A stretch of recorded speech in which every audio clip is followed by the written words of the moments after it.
bike day. Pag nag-eco park ako, dumadaan ako rito.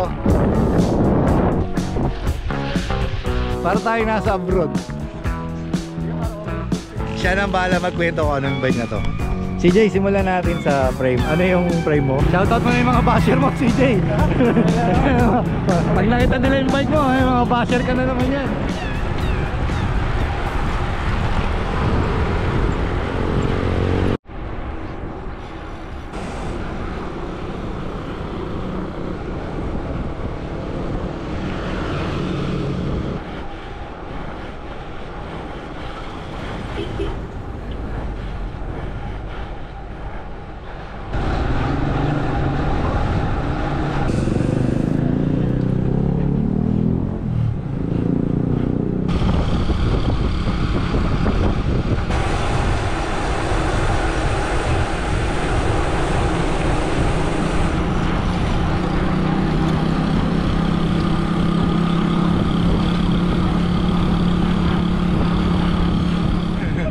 Bike day. Lagi na lang pagka nag-ride kami may bagong bike.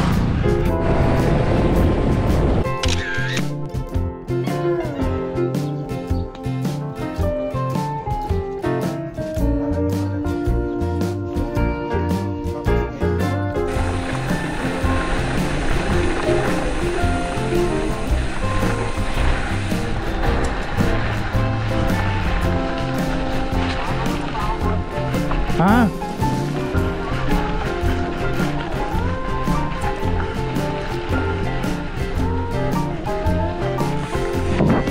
Ganda rito. Pag nag-eco park ako, dumadaan ako rito.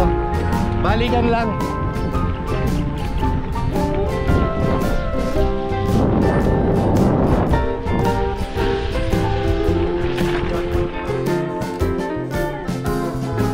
Bawas PSI.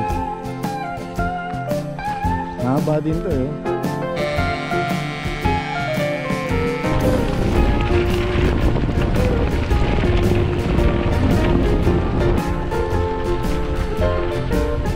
Ayun pa oh.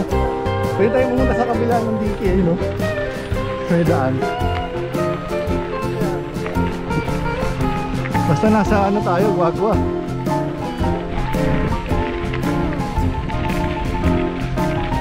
Ayan, may ano na, tinutuloy na.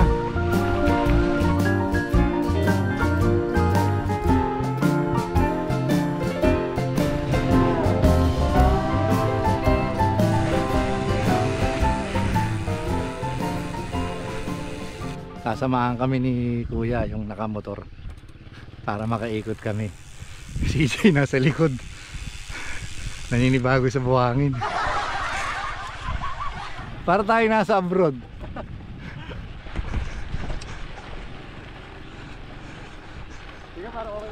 Oo nga, picture tayo, ang ganda eh.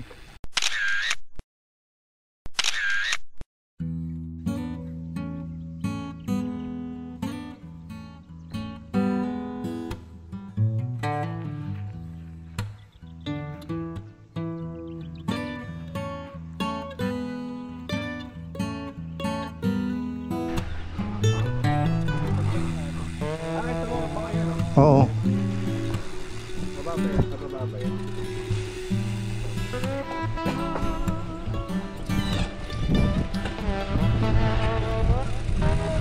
Yan, tapos may simentado daw.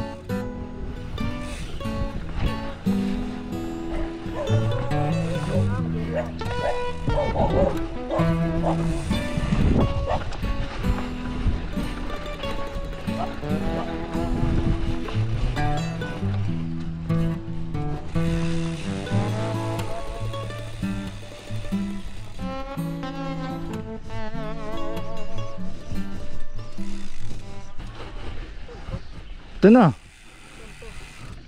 yung barangay.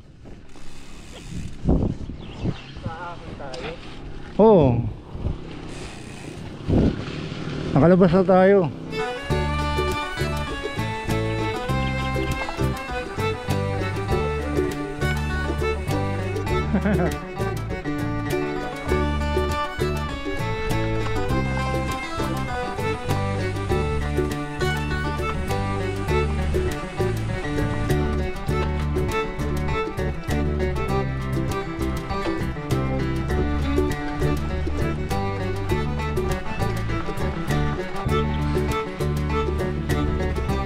Diba?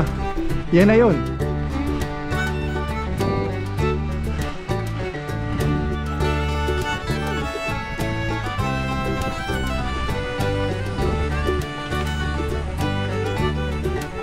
Eco Park na ulit.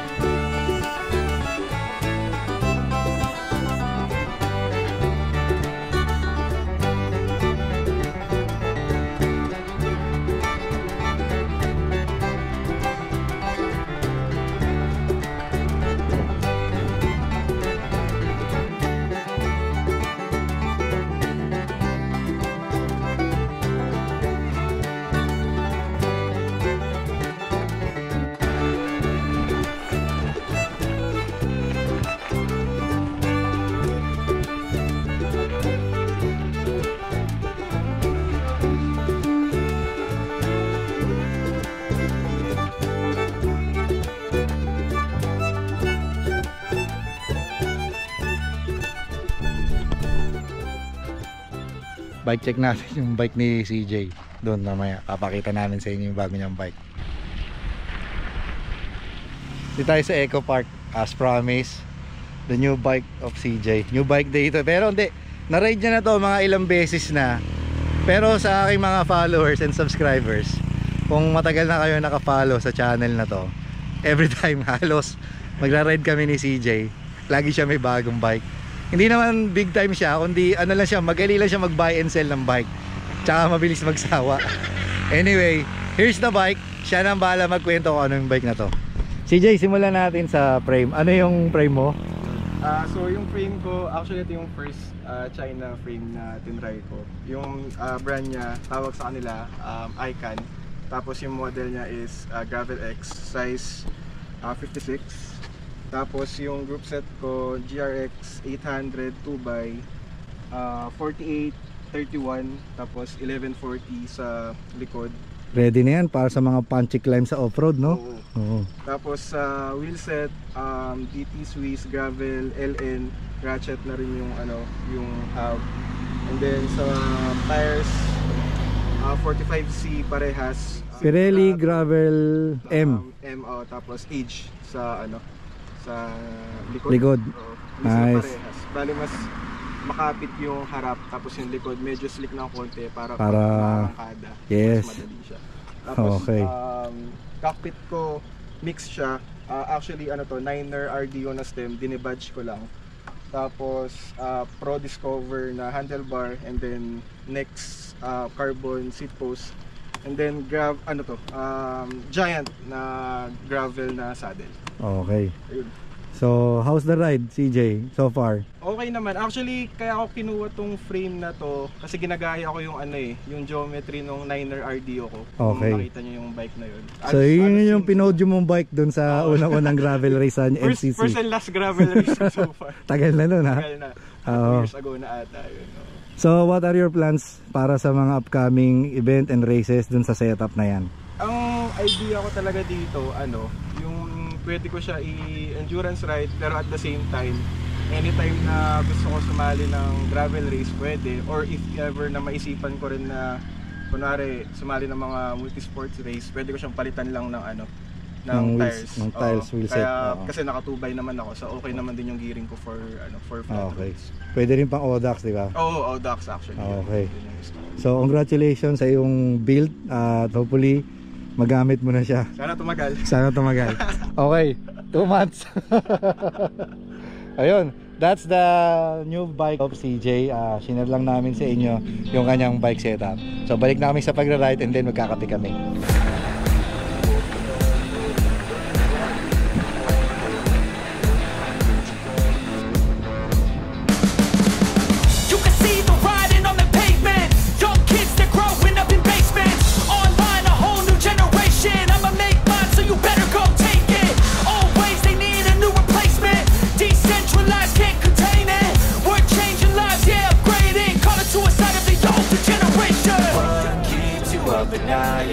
Make all the demons quiet, yeah. We were built to thrive, yeah.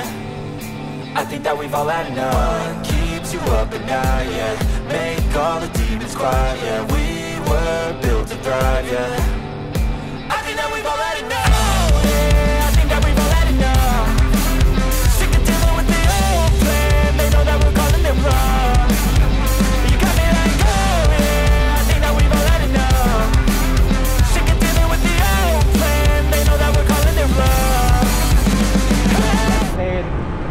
10 kilometers ka pa.